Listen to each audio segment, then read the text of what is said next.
Mr. Speaker, sir, as I was just about to start, I'm reminded by today's debate of the call that we have as a leadership of this country.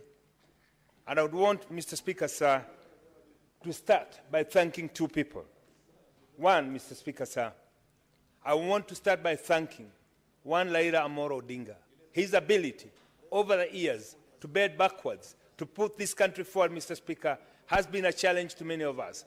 It is known, Mr. Speaker, and it is on record. I am one of those who many years have always opposed the leadership of Raila Amolo Odinga. But, Mr. Speaker, sir, having said that, I want to put the record straight. It is not because I have any justifiable reason. It is because, Mr. Speaker, sir, I've always been persuaded to think along ethnic and regional block, Mr. Speaker. But time has come to realize that this country is greater than any one of us, Mr. Speaker. The second person, Mr. Speaker, I want to thank is His Excellency, the President William Samoei Ruto. It is indeed, Mr. Speaker, a great act of statesmanship to take somebody, propose somebody who you've competed with for the presidency and say, I propose the name because I think he's qualified and deserves it. Mr. Speaker, sir, as I'm standing here, I look at the photos and the people sitting on the gallery, young people who are looking upon us for leadership to unify this country so that we can live a country united for them. Mr. Speaker, sir, the whole world is moving to become a global village. It is not lost to us, Mr. Speaker, that the strength and the strategic geographical position of this country will highly benefit if we have regional integration in the Greater Lakes region and indeed in the whole of Africa. Mr. Speaker, many a times has the President, His Excellency President Ruto said, it is time that Africans started taking their own matters in their own hands, and that must start by making a unified monetary unit where we can allow ourselves to trade without having to rely on foreign currencies like the dollar. Mr. Speaker, sir, it is the high time that we look at a statesman, somebody who's able to move this country, this continent forward, somebody who's prepared to sacrifice, and we know this person is embodied in the person of one Raila Amolo Odinga. And I want to agree with people.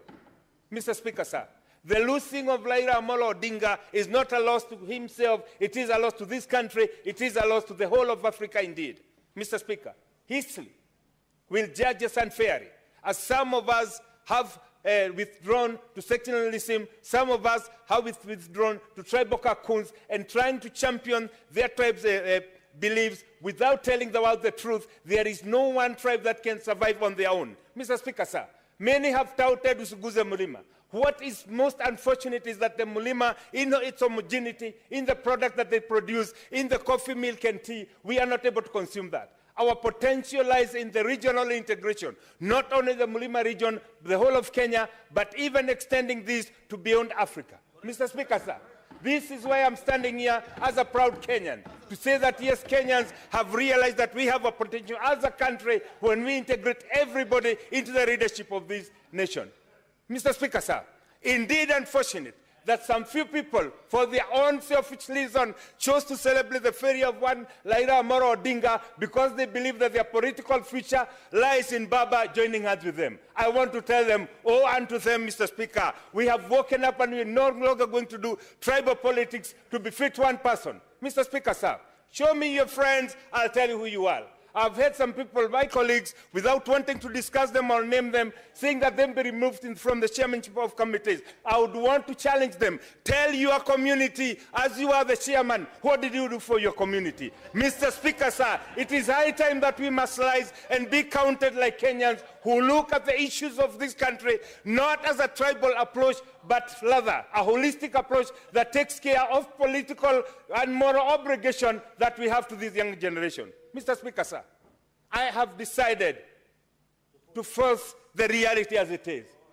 Somebody has said the survival of the Mulima depends on one person. I want to collect that assertion. The survival of Mulima depends on our able and ability to integrate with every person in this country, regardless of where they've been. That is the true position, and that is what we must tell everybody. Correct. This is the light of Mr. Speaker, sir, that we now move forward unified towards regional, towards world integration in the whole of Africa. I was in Angola the other day, Mr. Speaker, sir. I realized the potential that we have to do business in that country is huge. It cannot be, and it is not acceptable. At this time when everybody is moving towards making regional blocs, towards moving people together like the EU, like the United States, somebody is telling us, usichiguze mlima. Mr. Speaker, sir, that is not only outdated, it is retrogressive, and it must be condemned in the highest and the hardest political terms as possible. Tomorrow belongs to a future generation, and we have a political and moral obligation to ensure that we bring Kenya together, because Kenya cannot stand divided into tribal cocoons. Mr. Speaker, sir, I also want to thank those who stood with Raila Amolo Odinga, not because he's a Luo, not because he's a Kenyan, because he's a statesman who has the political experience and exposure to see things in a broader perspective. It might please my people, Mr. Speaker, sir, to say I oppose Raila. But then I'll have a political responsibility, and history will judge me so harshly that I did not make the right decision. And as has been said here before, Mr. Speaker, a win for any Kenyan is a win for every Kenyan. We must now rise beyond petty tribal politics and say the problems that we face in this country are not tribal problems. They are problems that we can only solve as a unified country. As I wind up, Mr. Speaker, to give my colleagues an opportunity,